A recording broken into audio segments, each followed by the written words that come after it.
رونے لگے. کہا کہ کیا بات ہے ابو بکر, تو کیوں رو رہا ہے؟ کہا کہ اے اللہ کے رسول, دشمن تو ہمارے آنکھوں کے سامنے کہیں دیکھ نہ لے.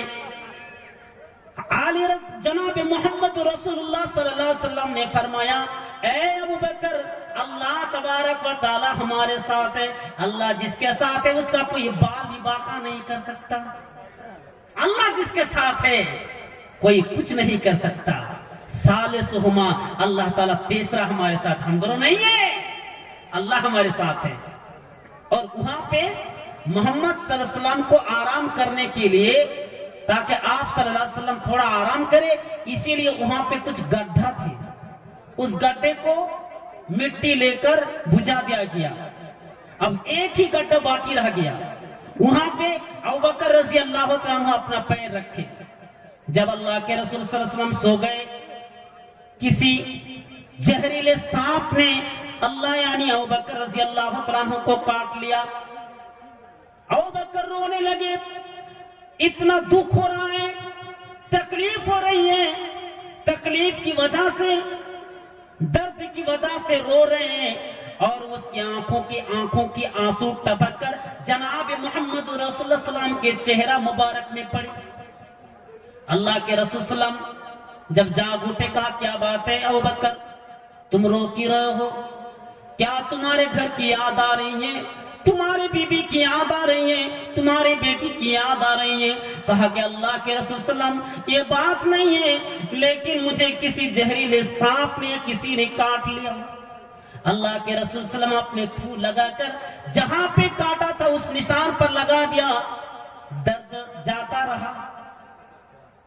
اللہ کے رسول کی برکت دیکھیں, درد جاتا رہا. اسی طرح معلوم ہوا, ایک آدمی نے بتایا, اور وہاں پہ حضرت عبداللہ یعنی ابو بکر رضی اللہ تعالیٰ عنہ کے بیٹے عبداللہ کھانا لے جایا کرتے تھے. اللہ کے رسول وہاں پہ 3 دن رہے غار سور میں. اور ایک آدمی کو پتا چلا جس کا نام ہے سورقہ, اس کو پتا چلا کہ 100 اونٹ انعام میں دیا جائے گا اگر محمد صلی اللہ علیہ وسلم کو پکڑ لیا جائے. اس اونٹ کی لالچی کی وجہ سے, لالچ کی وجہ سے, اونٹ کو پانے کی وجہ سے وہ نکل پڑے گھر سے. کہا کہ محمد صلی اللہ علیہ وسلم کو پکڑ لوں گا. اللہ کے رسول صلی اللہ علیہ وسلم کو جب پکڑنے کے لیے گئے, دیکھا کہ اللہ کے رسول صلی اللہ علیہ وسلم 3 دن غار سور میں رہے, اور بکریاں کے دودھ پیتے رہے. اور ادھر عبداللہ یعنی ابوبکر رضی اللہ تعالیٰ عنہ کے بیٹے کھانا لے جایا کرتے تھے. اللہ کے رسول صلی اللہ علیہ وسلم اور ابوبکر رضی اللہ عنہ اس غار سے 3 دن کے بعد نکلے. 3 دن کے بعد پھر سفر کے لیے نکل پڑے. سورقہ نے دیکھا کہ محمد اور ابوبکر جا رہا ہے, اس کا پیچھا کر, اس کے پیچھے کرنے کی شروع کر دی, پیچھا کرنے کی شروع کر دی. سورقہ گھوڑا لے کر جا رہے ہیں, اللہ کے نبی صلی اللہ علیہ وسلم اونٹ لے کر جا رہے ہیں, اور جہاں اللہ کے رسول صلی اللہ علیہ وسلم کے قریب پہنچنے کی کوشش کی, تب بھی اس کے گھوڑا گر گئے, زمین پر گر گئے. پھر گھوڑا اٹھے, پھر جب کچھ آگے گئے پھر گر گئے. میرے بھائیو, اس طرح آپ صلی اللہ علیہ وسلم قبا میں پہنچے. آپ صلی اللہ علیہ وسلم کے استقبال کے لیے آپ صلی اللہ علیہ وسلم راستہ میں جا رہے تھے کہ ایک بڑھیا ملی, ایک عورت ملی جس کے پاس بکری تھی, لیکن بکری دودھ نہیں دیتی تھی. بکری دودھ نہیں دیتی تھی, دودھ ایک قطرہ بھی نہیں ہوتا تھا. انہوں نے کہا, رسول صلی اللہ علیہ وسلم نے کہا کہ کیا میں اس کا دودھ پی سکتا ہوں؟ کہا کہ اس بکری کا تو دودھ ہی نہیں ہے, یہ تو موریل ہے, یہ تو دبلی پتلی ہے. کہا کہ میں پی سکتا ہوں کہ نہیں؟ کہا کہ ٹھیک ہے تم پیو. اللہ کے رسول نے جب ہاتھ دیا, ہاتھ دھونے لگا تو دودھ دینے لگی. دودھ نہیں تھی, دودھ دینے لگی. میرے بھائیوں, وہ تو عورت تعجب میں پڑ گئی, یہ کون ہے, کیا آدمی ہے؟ دودھ میں ہاتھ دینے کی وجہ سے دودھ دینے لگی, بکریاں دودھ دینے لگی. اور اللہ کے رسول اور ابوبکر رضی اللہ تعالیٰ عنہ جی بھر کے دودھ پہ آسودہ ہو گئے. پھر اللہ کے رسول صلی اللہ علیہ وسلم نکل پڑے. اسی طرح جاتے جاتے قبا میں جب پہنچے تو قبا کے لوگ پہلے سے انتظار کر رہے تھے. پہلے ہی سے انتظار کر رہے تھے. کس کا انتظار کر رہے تھے؟ اللہ کے رسول صلی اللہ علیہ وسلم اور ابوبکر رضی اللہ عنہ کا انتظار کر رہے تھے کہ کب آئیں گے، اس کے لیے آپ انتظار کر رہے تھے. جب صبح ہوتی تو وہ لوگ آ جاتے، پھر شام ہوتی تو پھر چلے جاتے. 1 2 3 دن انتظار کر رہے کہ نبی کو دیکھیں گے، لیکن اللہ کے رسول صلی اللہ علیہ وسلم جب قبا پہنچے تو ایک آدمی چھت سے دیکھ رہا ہے عیسائی، اور کہا کہ تم لوگ جس کا انتظار کر رہے تھے وہ آ گیا. سب گھر سے نکل کر آئے اللہ کے رسول صلی اللہ علیہ وسلم کے استقبال کے لیے، آپ کی سوغات کے لیے آئے، استقبال کرنے کے لیے آئے. جناب محمد رسول اللہ صلی اللہ علیہ وسلم کے پاس جب آئے، ابوبکر رضی اللہ عنہ آپ صلی اللہ علیہ وسلم کے ساتھ تھے. نبی صلی اللہ علیہ وسلم کو بیٹھنے کے لیے جگہ دی گئی، میز یا کرسی دی گئی. اللہ کے رسول صلی اللہ علیہ وسلم بیٹھے، لیکن لوگ ابھی پہچان نہیں پائے کہ محمد کون ہے، نبی کون ہے. ان دونوں میں سے کسی نے پہچان نہیں پایا، کوئی آدمی پہچان نہیں پایا. میرے بھائیوں، نبی صلی اللہ علیہ وسلم پہلے ہی سے بیٹھے ہوئے تھے. حضرت ابوبکر رضی اللہ عنہ گئے تو تمام لوگ حضرت ابوبکر کے پاس آ گئے اور انہیں سایہ کرنے لگے، خاطرداری کرنے لگے. اور اللہ کے رسول صلی اللہ علیہ وسلم کو حضرت ابوبکر چادر لے کر دھوپ سے بچانے لگے. یہ تو تعجب میں پڑ گئے، ہم لوگ اس کو مطلب خاطرداری کر رہے ہیں اور وہ اس کو مطلب دھوپ کے سایہ سے بچا رہے ہیں. پتا چلا کہ یہی ہے محمد صلی اللہ علیہ وسلم، تو پہچان نہیں پائے. یہ اللہ کے رسول صلی اللہ علیہ وسلم کی ہجرت.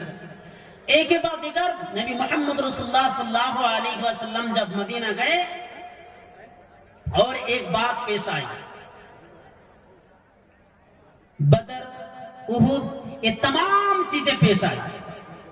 ایک آدمی، ایک عورت نبی محمد رسول اللہ صلی اللہ علیہ وسلم سے اتنی محبت کرتی تھی، اتنی چاہتی تھی، اتنی محبت کرتی تھی کہ احد کے میدان میں جنگ احد سے مدینہ چل کر آ رہی تھی.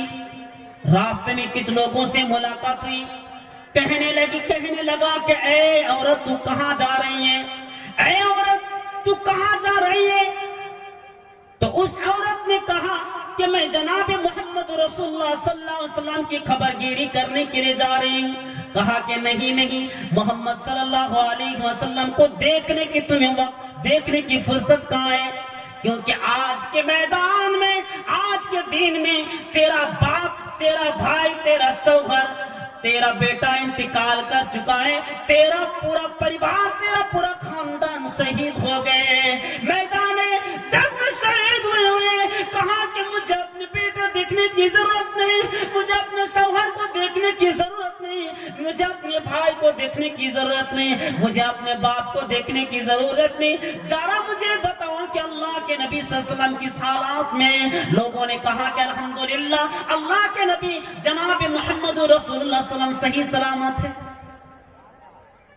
رسول صلی اللہ علیہ وسلم صحیح سلامت. پھر راستے میں جب گئی، پھر لوگوں نے کہا کہ تم کہاں جا رہی ہو. کہا کہ اللہ کے نبی جناب محمد رسول اللہ صلی اللہ علیہ وسلم کی خبر گیری کرنے کے لیے. کہا کہ رسول صلی اللہ علیہ وسلم کو دیکھنے کی تمہیں فرصت کہاں ہے، کیونکہ آج کے میدان جنگ میں تیرا بیٹا، تیرا باپ، تیرا شوہر، تیرا بھائی انتقال کر چکا ہے. کہا کہ مجھے ان کو دیکھنے کی ضرورت نہیں. ذرا اے بتاؤ، اتنا دکھ بھرا غم لے کر پھر بھی کہا کہ اللہ کے رسول صلی اللہ علیہ وسلم ذرا یہ بتاؤ کہ نبی محمد رسول اللہ صلی اللہ علیہ وسلم کی حالات میں. لوگوں نے کہا کہ الحمدللہ اللہ کے نبی جناب محمد رسول اللہ صلی اللہ علیہ وسلم صحیح سلامت ہے. جب اللہ کے رسول صلی اللہ علیہ وسلم کے پاس گئے تو اللہ کے نبی کو دیکھ کر کہا کہ کل مصیبت بعدک زلال. اے اللہ کے رسول، آپ کو دیکھنے کے بعد تمام مصیبت دور ہو گئی. یہ اللہ کے رسول صلی اللہ علیہ وسلم سے محبت کرتے تھے.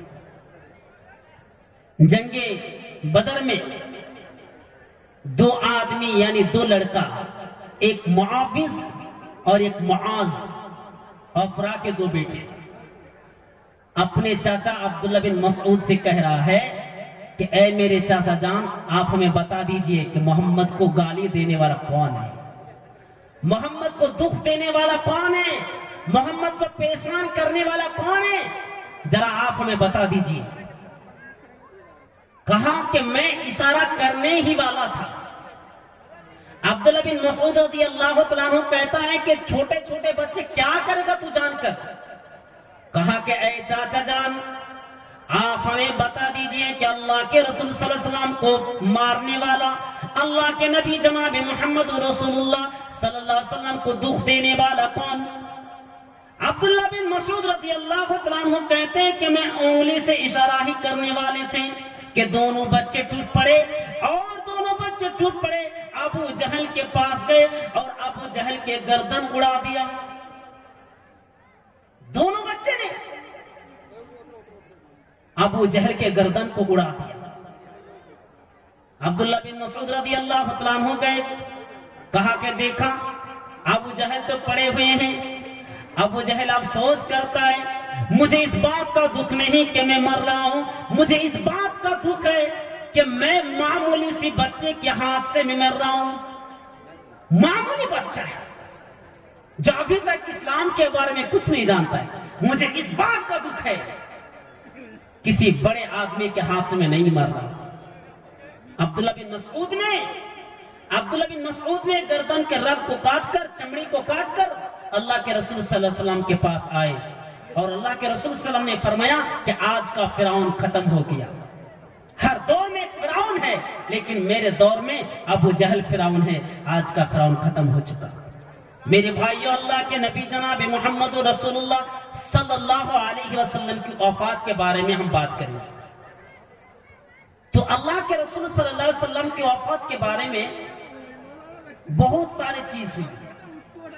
اللہ کے رسول صلی اللہ علیہ وسلم پہلے بیمار ہوئے۔ کہاں بیماری شروع ہوئی؟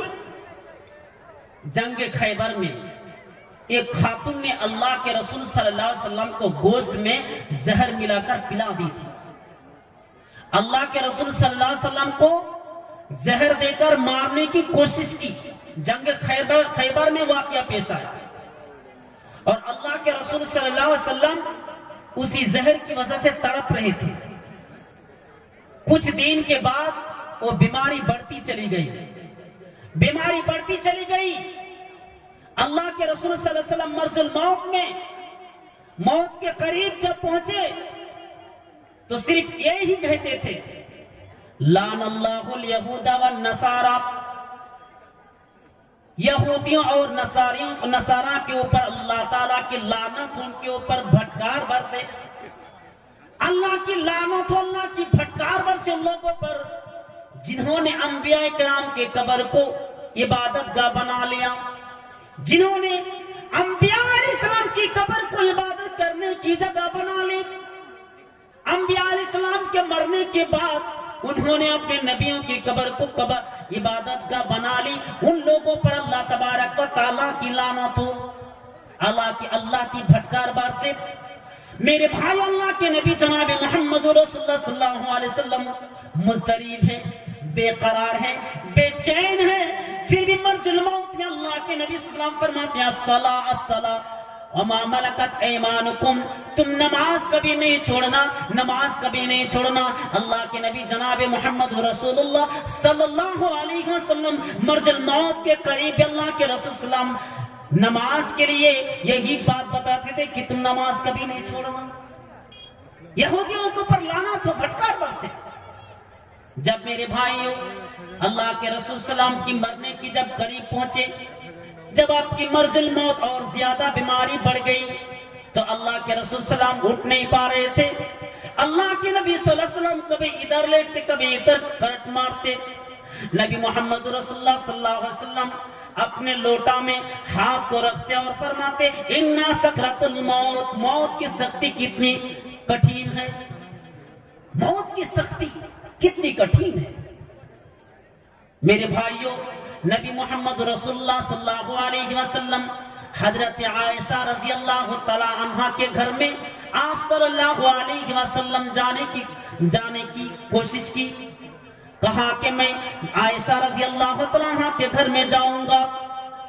تمام بیویوں نے اجازت دے دی کہ آپ اسی کے گھر میں جائیے۔ حضرت عائشہ رضی اللہ تعالی عنہ کے گود میں اللہ حضرت عائشہ رضی اللہ عنہا کے ران میں اللہ کے نبی جناب محمد رسول اللہ صلی اللہ علیہ وسلم اپنے ماتھا اپنے سر کو رکھ دیے، اور رکھنے کے بعد حضرت محمد صلی اللہ علیہ وسلم اوپر کی طرف دیکھ رہے ہیں اور اشارہ کر رہے ہیں کہ مجھے مسواک دو۔ حضرت عائشہ رضی اللہ عنہا مسواک چبا کر اللہ کے نبی جناب محمد رسول اللہ صلی اللہ علیہ وسلم کے منہ میں ڈال دیتے ہیں۔ یہ مرض الموت کے قریب اللہ کے رسول صلی اللہ علیہ وسلم وہ مسواک لے کر آپ صلی اللہ علیہ وسلم اللہ کے پاس چلے گئے، اللہ کے پیارا ہو گئے، آپ کا انتقال ہو گیا، آپ دنیا سے رخصت کر بیٹھے۔ اس سے پہلے مرنے سے پہلے آپ صلی اللہ علیہ وسلم نے تمام صحابہ کرام سے کہا تھا کہ لاؤ میرے پاس ایک کاغذ لے کے آؤ، ایک تحریر لے کے آؤ، میں تمہیں کچھ لکھ کر دوں۔ صحابہ کرام رضی اللہ تعالیٰ عنہ میں اختلاف پیدا ہو گیا۔ حضرت عمر رضی اللہ تعالیٰ عنہ نے فرمایا اے اللہ کے نبی جناب محمد رسول اللہ صلی اللہ علیہ وسلم آپ ہمیں کیا لکھ کے دیں گے؟ اللہ کے رسول نے فرمایا کیا لکھ کے دیں گے؟ یعنی عمر رضی اللہ تعالیٰ نے فرمایا ہمارے پاس تو ابھی قرآن موجود ہے، حدیث موجود ہے، کیا ضرورت ہے اس چیز کی؟ تو کچھ صحابہ نے کہا کہ اللہ کے رسول جب اپنے ہی سے فرما رہے ہیں، بول رہے ہیں، تو جاؤ تحریر لے کے دو۔ لوگوں میں جب اختلاف ہو گیا، کسی نے کہا کہ لکھوا لو، کسی نے کہا کہ نہیں ہمارے پاس تو قرآن موجود ہے۔ اللہ کے نبی جناب محمد رسول اللہ صلی اللہ علیہ وسلم نے فرمایا کہ تم ہمارے نظروں سے دور ہو جاؤ، ہمارے نظروں سے دور ہو جاؤ اختلاف ہونے کی وجہ سے۔ اللہ کے رسول صلی اللہ علیہ وسلم اسی وقت آپ دنیا سے رخصت کر گئے، آپ کی رحلت ہو گئی، آپ اس دنیا سے کوچ کر گئے، آپ کا انتقال ہو گیا۔ آپ جنازہ کون پڑھائے؟ نبی محمد رسول اللہ کو محمد رسول اللہ صلی اللہ علیہ وسلم کی جنازہ کی نماز کون پڑھائے گا؟ تو 10 آدمی آپ کی جنازہ پڑھائے۔ پہلے 10 آدمی گھسے، جنازہ پڑھ کے آئے، پھر 10 آدمی گھسے، پھر جنازہ پڑھ کے آئے۔ دیکھیے اللہ کے رسول صلی اللہ علیہ وسلم جنم لیے تھے دوشنبہ کے دن یعنی سموار کے دن، اور آپ صلی اللہ علیہ وسلم کا انتقال بھی سموار ہی میں ہوا تھا۔ یعنی دوشنبہ کے دن اللہ کے رسول صلی اللہ علیہ وسلم اس دنیا سے رخصت کر گئے۔ تو نبی محمد رسول اللہ صلی اللہ علیہ وسلم کی زندگی ہمارے لیے آئیڈیا ہے، ہمارے لیے نمونہ ہے۔ اسی لیے میرے بھائیوں، میں نے ایک حدیث آپ کے سامنے پڑھی تھی، وہ حدیث میں ترجمہ کرتا ہوں۔ لا یؤمن احدکم حتی اکون احب الیہ من والدہ وولدہ والناس اجمعین۔ تم میں سے کوئی اس وقت تک مومن نہیں ہو سکتا، اس وقت تک کامل مومن نہیں ہو سکتا جب تک کہ تم اپنی مال، اپنی ضرورت، اپنی اولاد، اپنے جان و مال، اپنے تمام چیزوں سے زیادہ مجھے محبوب نہ بنا لو، پیارا نہ ہو جاؤ، تب تک تم مومن نہیں ہو سکتا۔ یعنی اللہ کے نبی جناب محمد رسول اللہ صلی اللہ علیہ وسلم کی محبت تمام چیزوں سے بڑھ کر ہونی چاہیے، اپنے اولاد سے بھی بڑھ کر، اپنی ضروریات سے بھی بڑھ کر، اپنے باپ سے بھی بڑھ کر، اپنی مال و دولت سے بھی بڑھ کر اللہ کے نبی جناب محمد رسول اللہ صلی اللہ علیہ وسلم کی محبت ہونی چاہیے۔ اس لیے اللہ کے رسول صلی اللہ علیہ وسلم حضرت عمر رضی اللہ تعالیٰ عنہ کے ہاتھ میں پکڑے ہوئے تھے۔ حضرت عمر رضی اللہ تعالیٰ عنہ نے فرمایا اے اللہ کے رسول، آپ کو میں تمام چیزوں سے محبت کرتا ہوں، سب سے بڑھ کر محبت کرتا ہوں، لیکن میں اپنی جان سے محبت نہیں کرتا۔ اللہ کے رسول صلی اللہ علیہ وسلم نے فرمایا اے عمر، تم مومن نہیں ہو سکتے جب تک کہ تم اپنے جان سے بھی زیادہ محبت نہ کرو۔ عمر رضی اللہ تعالیٰ عنہ نے فرمایا اے اللہ کے رسول، میں آپ کو اپنی جان سے بھی زیادہ محبت کرتا ہوں۔ رسول صلی اللہ علیہ وسلم نے فرمایا اے عمر، الآن ابھی تم پورا مکمل مومن ہو چکے۔ میرے بھائی،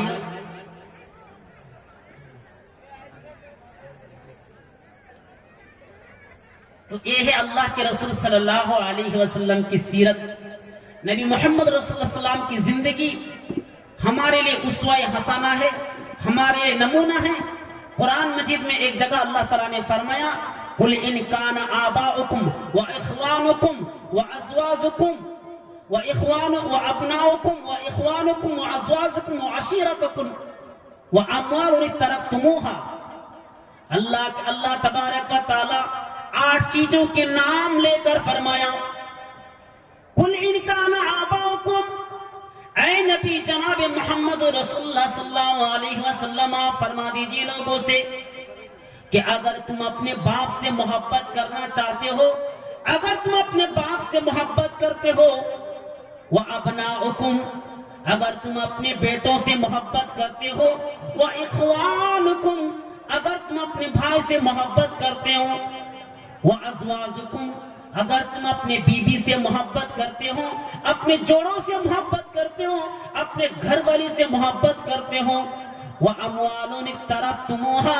اگر تم اپنے مال سے محبت کرتے ہو، وَأَمْوَالٌ اقْتَرَفْتُمُوهَا وَتِجَارَةٌ تَخْشَوْنَ كَسَادَهَا، اور اگر تم اپنے اس زید سے، اس مال سے، اس تجارت سے، اس بزنس سے اگر ڈر ہے کہیں یہ نقصان نہ ہو جائے، تم اپنے بزنس کے نقصان سے اگر تم ڈرتے ہو، اور جس چیز سے، کھیتوار سے، زمین اناج سے تم اس سے محبت کرتے ہو، تو سولو فتربصوا، اللہ تبارک و تعالیٰ کے احب الی اللہ و رسولی، اللہ تبارک و تعالیٰ اور جناب محمد رسول اللہ صلی اللہ علیہ وسلم اور اللہ تبارک و تعالیٰ کی راہ میں جہاد کرنے سے زیادہ اگر ان تمام چیزوں میں محبت آ جائے تو اللہ تبارک و تعالیٰ کا عذاب کا انتظار کرنا۔ کیا پتا چلا؟ 8 چیزوں سے محبت ہے، لیکن محمد صلی اللہ علیہ وسلم سے بڑھ کر اگر محبت ہو جائے، اللہ سے بڑھ کر اگر محبت ہو جائے، جہاد سے بڑھ کر اگر محبت ہو جائے تو تم اللہ تبارک و تعالیٰ کا عذاب کا انتظار کرنا۔ کیا مطلب؟ باپ سے کوئی محبت نہیں کر، ہے محبت ہے، لیکن محبت کیسی ہونی چاہیے؟ نماز کا ٹائم ہونے والا ہے، اذان ہو چکی ہے، جماعت کھڑی ہونے والی ہے، ادھر اذان، مؤذن تم کو بلا رہے ہیں، اللہ تبارک و تعالیٰ اپنے گھر کی طرف بلا رہے ہیں، اور تم اپنے بیٹوں سے محبت کرتے ہو، اپنے بیوی سے محبت کرتے ہو، اور ادھر جماعت بھی کھڑے ہونے والی ہے، جماعت ختم بھی ہو گئے، پھر بھی نماز پڑھنے کے لیے نہیں آئے۔ میرے بھائیوں، بہانہ نہیں چاہیے۔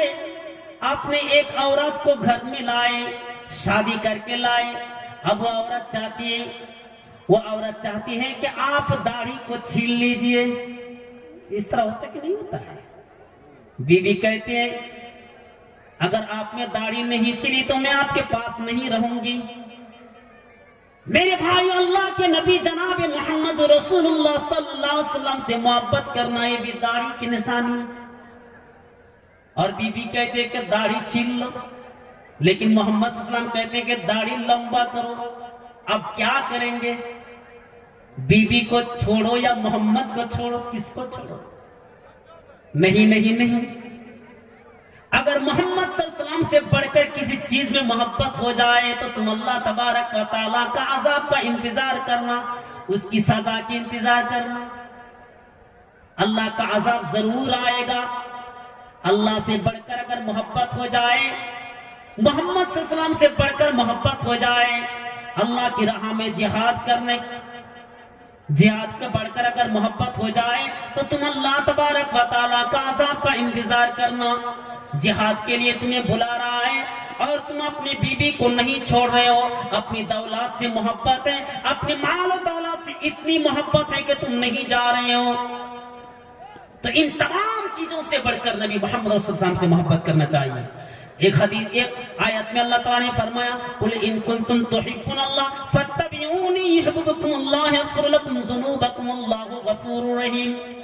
اگر تم اللہ تبارک و تعالیٰ کی محبت پانا چاہتے ہو، فَاتَّبِعُونِي، میری اتباع کرو، میری پیروی کرو، يُحْبِبْكُمُ اللَّهُ، اللہ تعالیٰ سے تم محبت کرنے لگو گے، اللہ تعالیٰ تم سے محبت کرے گا، واللہ غفور رحیم، اور اللہ تعالیٰ تمہیں تمام گناہوں سے بچا لے گا۔ نعرہ تکبیر،